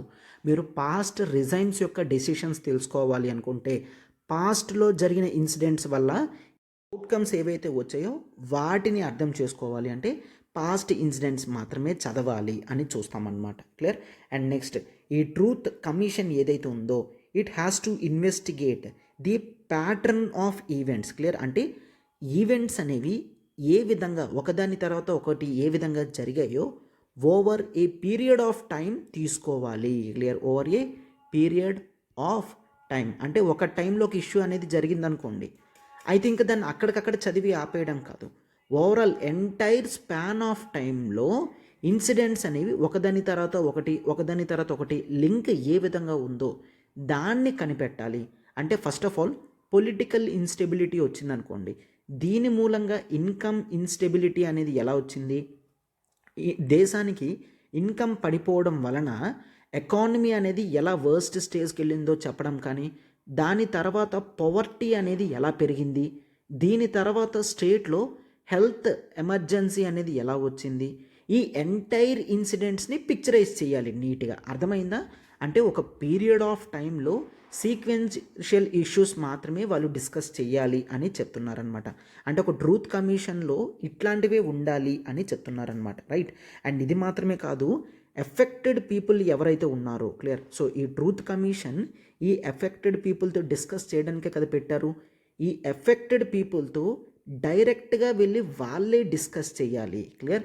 ఎఫెక్టెడ్ పీపుల్ని మీ దగ్గరికి పిలుచుకొని వచ్చి చెప్తే మీకు కండిషన్స్ అర్థం కావు. మీరే డైరెక్ట్గా ఎఫెక్టెడ్ పీపుల్ దగ్గరికి వెళ్తే వాళ్ళ హౌసింగ్ కండిషన్స్ ఎలా ఉన్నాయి, వాళ్ళ కల్చర్ ఎలా ఉంది, విక్టిమ్స్గా వాళ్ళు ఎంత ప్రాబ్లమ్స్ ఫేస్ చేస్తున్నారు అనేది తెలుస్తుందన్నమాట. ఫర్ ఎగ్జాంపుల్ లెట్స్ టేక్, ఒక మిలిటరీ రిజైమ్ ఉండడం వలన వాళ్ళు హౌస్ కోల్పోయారు, డ్రింకింగ్ వాటర్ లేదు, హెల్త్ శానిటేషన్ ప్రాపర్ ఫెసిలిటీస్ లేవు, హాస్పిటల్స్ లేవు అని తెలుస్తాయి, కరెక్టే. మీరు ఆఫీస్లో కూర్చొని ఒక ఎఫెక్టెడ్ పర్సన్ని పిలిచి అడిగితే వాడు ఇవన్నీ నోటితో చెప్తాడు, మీకు కూడా తెలుస్తుంది. బట్ అట్లా కాకుండా డైరెక్ట్గా ఆన్ ఫీల్డ్కి వెళ్ళి వాళ్ళ ఉన్న పొజిషన్స్లో అప్పుడే మనం వెళ్ళి వాళ్ళని ఇంటరాక్ట్ అయితే క్లియర్గా వాళ్ళ ప్రాబ్లమ్స్ అనేవి మన కంటికి కనిపిస్తాయి అన్నమాట. అంటే ఒక కమిషన్లో ఇట్లా డైరెక్ట్గా ప్రజలతో మాట్లాడే విధంగా ఉండాలి అని చెప్తున్నారనమాట, క్లియర్. అండ్ నెక్స్ట్ చూడండి, ఈ ట్రూత్ కమిషన్ ఏదైతే ఉందో ఇది ఒక టెంపరీ బాడీ కింద మాత్రమే ఉండాలి. అలా కంటిన్యూస్గా ఇయర్స్ టుగెదర్ దీని వర్క్ అనేది ఉండకూడదు. టెంపరీ బాడీగానే ఉండాలి.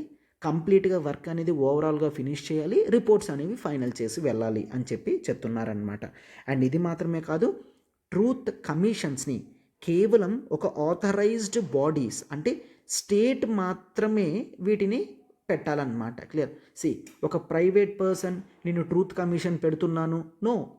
ఒకవేళ ప్రైవేట్ పర్సన్ ట్రూత్ కమిషన్ పెడితే దాంట్లో వాడికి నచ్చినట్టుగా రిపోర్ట్స్ అనేవి వస్తాయి. బట్ ఒరిజినల్ రిపోర్ట్స్ అనేవి కావాలి అంటే గవర్నమెంట్ చేత ఏర్పాటు చేయబడిన ట్రూత్ కమిషన్ వల్ల మాత్రమే వస్తాయి అని చెప్తున్నారనమాట. ఈ 5 క్యారెక్టరిస్టిక్స్ అనేవి మోస్ట్ ఇంపార్టెంట్ అని చెప్తున్నారనమాట, క్లియర్.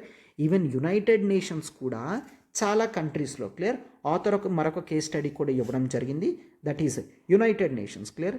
యునైటెడ్ నేషన్స్ కూడా that is in the country of East Timor, clear, East టైమోర్లో కూడా కొన్ని ఇష్యూస్ని అర్థం చేసుకోవడానికి ఒక ట్రూత్ కమిషన్ని యునైటెడ్ నేషన్స్ పెట్టింది అని చెప్తున్నారనమాట, క్లియర్. సో ఈ ట్రూత్ అండ్ రీకన్సిలియేషన్ కమిషన్ అనేది మెయిన్గా సెంట్రల్ గవర్నమెంట్ ఫామ్ చేయాలి ఆర్ పార్లమెంటే ఒక కమిషన్ని ఫామ్ చేయాలి. ఇప్పుడు ఏమని చెప్తున్నారు, ఈ జమ్మూ కాశ్మీర్లో, క్లియర్, ఏదైతే ఒకప్పుడు జరిగిందో దాన్నంతటినీ కూడా పిక్చరైజ్ చేయడానికి ఈ ట్రూత్ కమిషన్ బాడీ ఉండాలి అని చెప్తున్నారనమాట, క్లియర్. సో ఇక్కడ ఆథర్ కూడా సార్ ఏం జరిగింది జమ్మూ కాశ్మీర్లో, that is during the times of 1980s to 1990s, clear. So 1980s తర్వాత 1990s మధ్యలో చాలా వరకు కూడా జమ్మూ కాశ్మీర్లో కాశ్మీర్ పండిట్స్కి ప్రాబ్లమ్స్ అనేవి ఫేస్ చేశారనమాట, క్లియర్.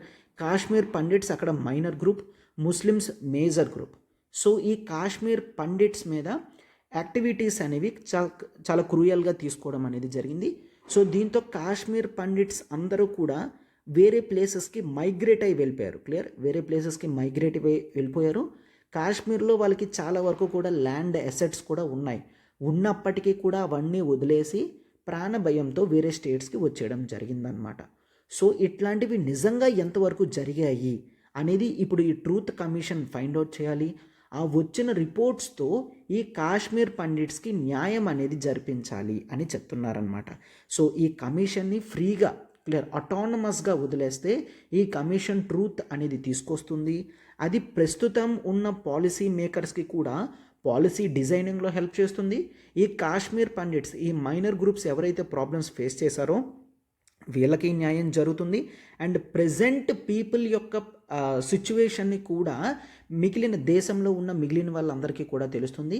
ఈవెన్ వెస్టర్న్ కంట్రీస్ కూడా తెలుస్తుంది అని చెప్తున్నారనమాట, క్లియర్. సో అందుకనే ఒక ట్రూత్ అండ్ రీకన్సిలియేషన్ కమిషన్ కావాలి అని ఆర్టికల్లో ఆథర్ క్లియర్గా చెప్తున్నారనమాట, right. Hope you got this. Next ఈ ఆర్టికల్ చూడమా, the global goal on adaptation and the route from Dubai. అయితే ఈ ఆర్టికల్ అనేది జనరల్ స్టడీస్ పేపర్ 3 ఎన్విరాన్మెంట్లో మనకి ఇంపార్టెంట్, రైట్. అయితే నెంబర్ ఆఫ్ ఆర్టికల్స్ అనేవి కాప్ మీటింగ్స్ గురించి డిస్కస్ చేయడం జరిగింది. ఈ ఆర్టికల్లో ఇన్ స్పెసిఫిక్గా ఏదైతే డిస్కస్ చేశారో అది మనం చూద్దాం, రైట్. ఎస్, అయితే రీసెంట్గా మనందరికీ తెలుసు COP28 meeting of UNFCCC meetings అనేవి కంప్లీట్ అయ్యాయి. దట్ ఈస్ ఇన్ దుబాయ్లో. అయితే మేజర్ అవుట్కమ్స్ కూడా చాలా వరకు వచ్చాయి అని చెప్తున్నారు. కొన్ని అవుట్కమ్స్ మాత్రం అంత ప్రాపర్గా అనుకున్నంతగా కూడా జరగలేదు అని చెప్తున్నారనమాట. అండ్ క్లియర్గా మీటింగ్స్లో చెప్తున్నారు 1.1 డిగ్రీ సెల్సియస్ టెంపరేచర్స్ అనేవి, యావరేజ్ టెంపరేచర్స్ అనేవి ఆల్రెడీ ప్రీ ఇండస్ట్రియల్ లెవెల్స్ కన్నా పెరిగాయి అని చెప్తున్నారనమాట. అండ్ ఈ మీటింగ్లో క్లియర్గా they have discussed in length about the climate financing. Climate financing అంటే ఏంటి? క్లైమేట్ ఫైనాన్సింగ్ అంటే క్లైమేటిక్ చేంజెస్ అనేవి వస్తున్నాయి. Because of pollution and everything climate changes అనేవి వస్తున్నాయి. అయితే ఈ క్లైమేట్ చేంజెస్ యొక్క ఇంపాక్ట్ ఏ విధంగా ఉంటుంది? అవి కొన్ని డిజాస్టర్స్ని క్రియేట్ చేస్తుంది. అయితే ఆ ఇంపాక్ట్ నుంచి తట్టుకునే విధంగా కొంత ఫండింగ్ అనేది చేస్తే దాన్ని క్లైమేట్ ఫైనాన్సింగ్ అని అంటామన్నమాట. అంటే సింప్లీ ఒక ఫండ్ అనేది ఏర్పాటు చేస్తారు. ఈ ఫండ్లో అందరూ కరెన్సీ అనేది డిపాజిట్ చేయడం జరుగుతుంది. ఓకేనా? కంట్రీస్ అన్నీ కూడా డిపాజిట్ చేస్తాయి. ఇందులో వచ్చిన కరెన్సీ ఏదైతే క్యాష్ ఏదైతే ఉంటుందో, అమౌంట్స్ ఏవైతే ఉంటాయో వాటిని వేరే కంట్రీలో ప్రాజెక్ట్స్లో ఇన్వెస్ట్ చేస్తారనమాట. క్లియర్? సో ఇట్లా ఇన్వెస్ట్ చేసే వాటిని క్లైమేట్ ఫైనాన్సింగ్ అని అంటాం. ఈ క్లైమేట్ ఫైనాన్సింగ్ గురించి ఇన్డెప్త్గా డిస్కస్ చేయడం అనేది జరిగింది. అయితే క్లైమేట్ ఫైనాన్సింగ్ అనేది 2 ఆస్పెక్ట్స్లో ఉంటుంది అని చెప్తున్నారు. ఒకటి that is the adaptation. Clear? Adaptation ఒకటి, మరొకటి మిటిగేషన్. క్లియర్? మరొకటి మిటిగేషన్. అడాప్టేషన్ అంటే ఏంటి? అడాప్టేషన్ అంటే క్లైమేట్ చేంజ్ వలన, క్లియర్ చూడండి, క్లైమేట్ చేంజ్ వలన డిజాస్టర్స్ అనేవి జరుగుతున్నాయి, అవునా? అయితే వాటికి తగ్గట్టుగా కొత్త రెసిలియంట్ టెక్నాలజీ అనేది తీసుకొని వచ్చి మనం పెరుగుతున్న టెంపరేచర్కి తగ్గట్టుగా అడాప్ట్ అవ్వాలి అని చెప్తున్నారనమాట. ఫర్ ఎగ్జాంపుల్ టెంపరేచర్స్ అనేవి పెరుగుతున్నాయి. క్లియర్? దట్ ఈజ్ టెంపరేచర్స్ అనేవి పెరుగుతున్నాయి. టెంపరేచర్స్ పెరుగుతున్నప్పుడు ఈ హాట్ అండ్ హ్యూమిడ్ ప్లేసెస్లో ఏ కంట్రీస్ అయితే ఉంటాయో, ఫర్ ఎగ్జాంపుల్ టేక్ ఇండియా. ఇండియాలో టెంపరేచర్స్ అనేవి సమ్మర్స్లో ఏం చూస్తాము? జనరల్గా ప్రతి ఒక్కరు కూడా ఎయిర్ కండిషనర్స్ అనేవి కొంటారు. ఎయిర్ కండిషన్స్ యూసేజ్ అనేది సమ్మర్స్లో పెరుగుతుంది. అయితే ఇది పెరిగినా సరే ఎయిర్ కండిషనర్స్ ఎక్కువ యూస్ చేసినా సరే అది క్లైమేట్ని ఎఫెక్ట్ చేస్తుంది, అవునా? క్లైమేట్ చేంజ్ అనేది వస్తుంది. ఇప్పుడు ఈ అడాప్టేషన్లో భాగంగా ఏం చూస్తాము అంటే మెయిన్ ఈ ఎయిర్ కండిషనర్స్లో చేంజెస్ అనేవి తీసుకొస్తారు. సో కొన్ని టెక్నాలజికల్ చేంజెస్ అనేవి తీసుకొచ్చి దీని యొక్క నెగిటివ్ రిజల్ట్స్ని తగ్గించడం జరుగుతుంది. క్లియర్? అర్థమవుతుందా? దీని యొక్క నెగిటివ్ రిజల్ట్స్ని తగ్గించడం జరుగుతుంది. అండ్ లోకల్ ఎన్విరాన్మెంట్ ఫ్రెండ్లీగా ఉన్న ప్రొడక్ట్స్కి ఎక్కువ ఇంట్రెస్ట్ అనేది చూపిస్తారు. వాటిని మనం అడాప్టేషన్స్ అని అంటామన్నమాట. క్లియర్? అంటే ఫర్ ఎగ్జాంపుల్ ఈవెన్ ఇంతవరకు కూడా మనం ఇంట్లో జనరల్గా ఎలక్ట్రిసిటీ అనేది యూస్ చేస్తాం, అవునా? ఎలక్ట్రిసిటీ యూస్ చేస్తాం. మోస్ట్ ఆఫ్ ది ఎలక్ట్రిసిటీ అనేది ఇండియాలో ఫాజిల్ ఫ్యూయల్స్ నుంచి తయారవుతుంది, అవునా? ఫాజిల్ ఫ్యూయల్స్ తయారవుతుంది. ఈ ఫాజిల్ ఫ్యూయల్స్ అనేవి ఎమిషన్స్ని రిలీజ్ చేస్తాయి. మళ్ళీ అది క్లైమేట్ చేంజ్కి ఎఫెక్ట్ అవుతుంది. బట్ ఎలక్ట్రిసిటీ అనేది మనం యూస్ చేస్తున్నాం, రైట్, ఎక్కువగా. అయితే ఈ ఫాజిల్ ఫ్యూయల్స్ ప్లేస్లో మనం సోలార్ ప్యానెల్స్ అనేవి పెట్టామనుకోండి, సోలార్ ప్యానెల్స్. అయితే ఈ సోలార్ ప్యానెల్స్ని పెట్టుకోవడం అనేది అడాప్టేషన్. క్లియర్? అయితే ఫాజిల్ ఫ్యూయల్స్ నుంచి ఎలక్ట్రిసిటీ తయారు చేయడం అనేది కాస్త efficient form of energy making అనమాట. సోలార్ ప్యానెల్స్ అనేవి పెట్టుకోవడం కాస్త కాస్ట్ ఎఫెక్టివ్. బల్క్లో పెట్టుకున్నప్పుడు మాత్రమే బెనిఫిట్ అవుతుంది తప్ప ఇండివిజువల్గా ఎవరు కూడా బెనిఫిట్ పొందరు. For example even you can take the example of the vehicles. Clear? Let's take ఒక బైక్ ఉంది అనుకోండి. ఈ బైక్ పెట్రోల్తో నడుస్తుంది అనుకోండి. అయితే పెట్రోల్తో నడిచే ఈ బైక్ కాస్ట్ అనేది 1 lakh ఉంటుంది, 1 lakh. క్లియర్? అదే దెర్ ఈస్ ది ఈ బైక్, ఎలక్ట్రిక్ బైక్ ఉంది. ఈ ఎలక్ట్రిక్ బైక్ అనేది ఎలక్ట్రిసిటీతో నడుస్తుంది. అయితే దీని యొక్క కాస్ట్ అనేది చూడండి, దీని యొక్క కాస్ట్ అనేది 1,50,000 ఉంటుంది మంచి వెహికల్ అయితే. క్లియర్? 1,50,000 ఉంటుంది. సో జనరల్గా ప్రజలందరూ కూడా తక్కువ అమౌంట్ ఉన్న ఈ పెట్రోల్ బైక్కి వెళ్తున్నారు తప్ప ఈ ఎక్స్ట్రా ఈ బైక్కి వెళ్ళట్లేదు. ఇలా వెళ్ళాలి అంటే గవర్నమెంట్ కొంత డిస్కౌంట్స్ ఇవ్వాలి కదా. అంటే for example let's take, government ఒక 30,000 డిస్కౌంట్ ఇచ్చింది అనుకోండి. అప్పుడు ఎలక్ట్రానిక్ బైక్స్ కూడా కాంపిటేటివ్గా ఉంటాయి. అలాంటప్పుడు మాత్రమే ప్రజలు వాటిని కొంటారు. అయితే గవర్నమెంట్ అయినా ఈ డిస్కౌంట్ ఎన్ని సంవత్సరాలు ఇవ్వగలుగుతుంది? అందుకని ఈ క్లైమేట్ ఫైనాన్సింగ్లో వచ్చిన డబ్బులు అనేవి వీటికి ఖర్చు పెట్టాలి అని చూస్తాం. అది అడాప్టేషన్ అనమాట. క్లియర్? మరి మిటిగేషన్ అంటే ఏంటి? మిటిగేషన్ అనేది చాలా యాక్చువల్లీ అడాప్టేషన్ కన్నా మిటిగేషన్ అనేది ఇంకా ఎక్కువ ఇంపాక్ట్ అనేది చూపిస్తుంది. మిటిగేషన్లో కంప్లీట్గా ప్రాబ్లం ఎక్కడైతే ఉందో ఆ కంప్లీట్ ప్రాబ్లమ్ని ఎలిమినేట్ చేస్తారనమాట. ఈ మిటిగేషన్ వల్ల ఏం జరుగుతుంది అంటే ఈ ఫాజిల్ ఫ్యూయల్స్ ఎమిషన్స్ ఏవైతే ఉన్నాయో ఆ ఎమిషన్స్ని పూర్తిగా క్లోజ్ అయ్యే విధంగా చూస్తారనమాట. అర్థమైంది కదమ్మా? అడాప్టేషన్కి మిటిగేషన్కి డిఫరెన్స్ అనేది చెప్పడం జరుగుతుంది. అయితే గ్లోబల్ లెవెల్లో కంట్రీస్ అన్నీ కూడా మిటిగేషన్ వైపు వెళ్తున్నాయి. ఈ మిటిగేషన్లో డెవలప్డ్ కంట్రీస్కి కొంత బెనిఫిట్ కూడా ఉంటుంది అని ఆథర్ చెప్తున్నారనమాట. క్లియర్? సో మిటిగేషన్లో వాళ్ళు ఆల్రెడీ డెవలప్డ్ కంట్రీస్ దగ్గర డబ్బులు ఉన్నాయి, వాళ్ళు ఇండస్ట్రీస్ అన్నిటినీ కూడా మార్చుకున్న ఇండస్ట్రీస్లో ఎమిషన్స్ అనేవి చాలా తక్కువ ఉంటాయి. రైట్? ఇప్పుడు సేమ్ ప్రతి కంట్రీ కూడా అవే స్టాండర్డ్స్ మెయింటైన్ చేయాలి అంటే డెవలపింగ్ కంట్రీస్ అంత హ్యూజ్ ఎక్స్పెన్సెస్ ఇప్పుడు పెట్టలేరు కదా. Clear? But western countries mitigations అడుగుతున్నాయి. ఇండియా లాంటి కంట్రీస్ అనేవి అడాప్టేషన్ గురించి ఎక్కువ అడుగుతుందన్నమాట. క్లియర్? ఈ క్లైమేట్ ఫైనాన్సింగ్ మోడల్ గురించి ఎక్కువ ఆర్టికల్లో డిస్కస్ అనేది చేయడం జరిగిందనమాట. Clear? Right. But whatever may be the thing, the author లాస్ట్లో ఏమని ఫైనలైజ్ చేస్తున్నారంటే ఎట్టి పరిస్థితుల్లో ఏదైనప్పటికీ క్లైమేట్ ఫైనాన్సింగ్ రోల్ అనేది పెంచాలి. ఈ నేషన్స్ డెవలపింగ్ కంట్రీస్కి అండర్ డెవలప్డ్కి కంట్రీస్కి ఫండింగ్ అనేది వెళ్ళినప్పుడు మాత్రమే వాళ్ళు ప్రో ఎన్విరాన్మెంటల్ రిలేటెడ్ యాక్టివిటీస్ అనేవి తీసుకుంటారు.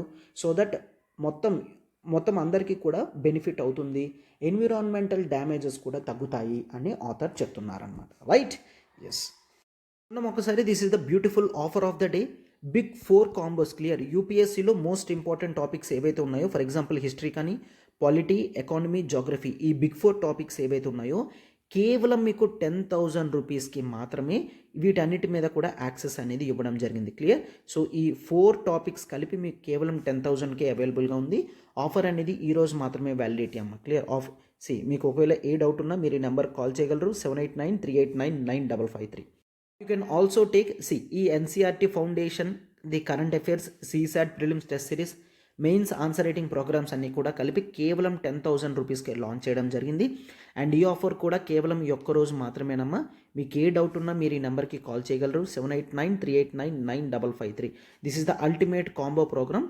మీకు ఈ 5 కోర్సెస్ అనేవి కేవలం 10,000 రూపీస్కి మాత్రమే మీకు వ్యాలిడిటీతో వస్తున్నాయన్నమాట. క్లియర్? సో ఈరోజు ఒక్కరోజు మాత్రమే వ్యాలిడిటీ, మీరు ఇమీడియట్గా ఈ కోర్స్ని ఆప్ట్ చేసుకోవచ్చు. నెక్స్ట్ ఈ ఆర్టికల్ చూడమ్మా. Jaishankar arrives in Russia on the 5-day visit, trade ties on agenda. అయితే ఈ ఆర్టికల్ అనేది జనరల్ స్టడీస్ పేపర్ 2 ఇంటర్నేషనల్ రిలేషన్స్లో ఇంపార్టెంట్ అనమాట. That is the external affairs minister Jaishankar గారు రష్యాకి వెళ్ళడం జరిగింది. 5-day విజిట్ అంటే టోటల్గా 5 days రష్యాలో ఉంటారనమాట. దేని గురించి? మెయిన్ ఎజెండా అంటే ఏంటంటే ఏ పర్పస్ మీద వెళ్ళారు అన్నదాన్ని ఎజెండా అని అంటాం. సో ఎజెండా ఏంటి అంటే ట్రేడ్ టైస్ గురించి మాట్లాడడానికి, అంటే trade relations between India and Russia discuss చేయడానికి అతను వెళ్ళడం జరిగిందనమాట. ఎందుకు ఇప్పుడు ఈ ట్రేడ్ టైస్ అంటే ఒకటి, దట్ ఈజ్ ఎప్పుడైతే Russia Ukraine attack, Russia Ukraine war అనేది స్టార్ట్ అయిందో 2021లో, ఆ తర్వాత రష్యా మీద శాంక్షన్స్ అనేవి వేయడం జరిగింది. రష్యా మీద శాంక్షన్స్ అనేవి వేశారు. రష్యా మీద శాంక్షన్స్ వేసిన తర్వాత ఎకనామిక్ శాంక్షన్స్ కూడా పడ్డాయి. ఒక కంట్రీ మీద ఎకనామిక్ శాంక్షన్స్ పడ్డాయి అంటే ఆ కంట్రీతో డాలర్స్తో ట్రేడ్ చేయడానికి స్కోప్ ఉండదన్నమాట. సో వెంటనే India, Russia have agreed to have the trade in native currencies, అంటే ఇండియా రూపీస్లోని అండ్ ఇంకా రష్యా తన యొక్క కరెన్సీ దట్ ఈజ్ రూబల్లోని. దీన్ని రూబల్ అగ్రిమెంట్ అని అంటాం. That is Russian currency rouble and Indian currency రూపీస్లో ట్రేడ్ అనేది చేసుకుంటారనమాట. అంటే ఇండియా రష్యాకి ఏం పేమెంట్ చేసినా రూపీస్లో అయినా రూబుల్స్లో అయినా పే చేస్తుంది. రష్యా కూడా ఇండియాతో ట్రేడ్ అయినవన్నీ కూడా రూపీస్లో కానీ రూబుల్స్లో కానీ పే చేస్తుంది అనమాట.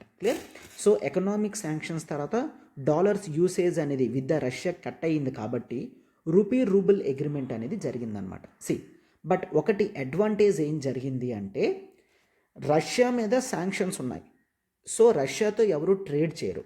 రష్యా మేజర్గా ఆయిల్ ప్రొడ్యూస్ చేస్తుంది. సో ఇప్పుడు రష్యా ఏం చేయాలి?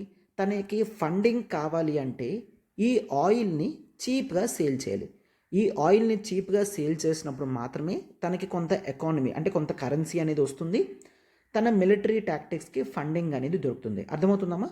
సో రష్యా తన యొక్క ఆయిల్ ప్రైసెస్ని చాలా చీప్ చేయడం అనేది జరిగిందనమాట, చాలా తగ్గించేసింది. క్లియర్? ఇండియా కూడా డ్రాస్టిక్గా రష్యన్ ఆయిల్ పర్చేజ్ అనేది చేస్తుందన్నమాట. ఫర్ ఎగ్జాంపుల్, ముందు వరకు కూడా మనం ది అరబ్ నేషన్స్ నుంచి ఆయిల్ అనేది ప్రొక్యూర్ చేసుకునే వాళ్ళం. ఎందుకు? లెట్స్ టేక్ ఒక స్మాల్ ఎగ్జాంపుల్ అర్థం కావడానికి మాత్రమే. Let's take 1 barrel. క్లియర్?